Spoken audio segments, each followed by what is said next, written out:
এই দরজার অপারে একটা ডাইনি আছে, তোমাদেরকে ওর চুল কেটে নিয়ে আসতে হবে। যাও নিয়ে আসো। ঠিক আছে, আর তোমরা দুজন এই দরজার ভিতরে যাও। আমাদের কি আনতে হবে? এই দরজার ভিতরে একটা জাদুঘর আছে, তোমাদের ওই কোটটা নিয়ে আসতে হবে।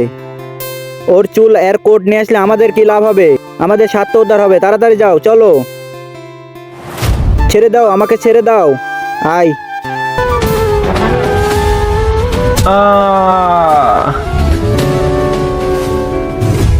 গিলি গিলি চু মুরগির গু। আরে এই জাদুকর, আমাদের তোমার ওই কোটটা দাও। হাট দিব না, এই কোটের দাম অনেক। তোমার ওই কোট খুব প্রয়োজন, তার জন্য তুমি টাকা নাও। ঠিক আছে, টাকা দাও। হ্যাঁ, এই নাও টাকা। এই যে নে আমার কোট, এই নাও টাকা।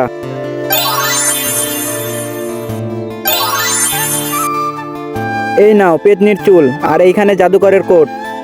কাপড়গুলো খুব সুন্দর, তুমি এই কাপড় দিয়ে কি করবে? কিন্তু তার আগে বন্ধুরা, তোমরা কি আল্লাহ তাআলার এই ঘরটিকে ভালোবাসো নাকি এই মন্দির ঘরটিকে ভালোবাসো? যদি আল্লাহ তাআলার এই ঘরটিকে ভালোবেসে থাকো তাহলে একটি লাইক করে চ্যানেলটিকে সাবস্ক্রাইব করে দিও, আর কমেন্টে লিখে যাও আই লাভ ইউ আল্লাহ। আর যদি না করো আমি বুঝে যাব তোমরা মন্দির ঘরটিকে ভালোবাসো।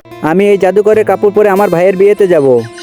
আরে শালা, আমি ভাবছিলাম তুই অনেক বড় কাজ করতে যাবি, তুই এটা কি করলি? তোর চুল কিসের জন্য? এই পেতনির চুল আমাদের সবাইকে অনেক মজা দিবে। তোমরা সবাই আসো আমার সাথে। এই শ্যামপাপড়ি লেলো, শ্যামপাপড়ি।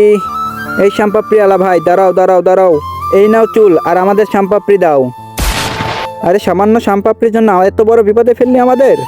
আরে তোরা কি খাবি না এটা? ধর শালা, খা।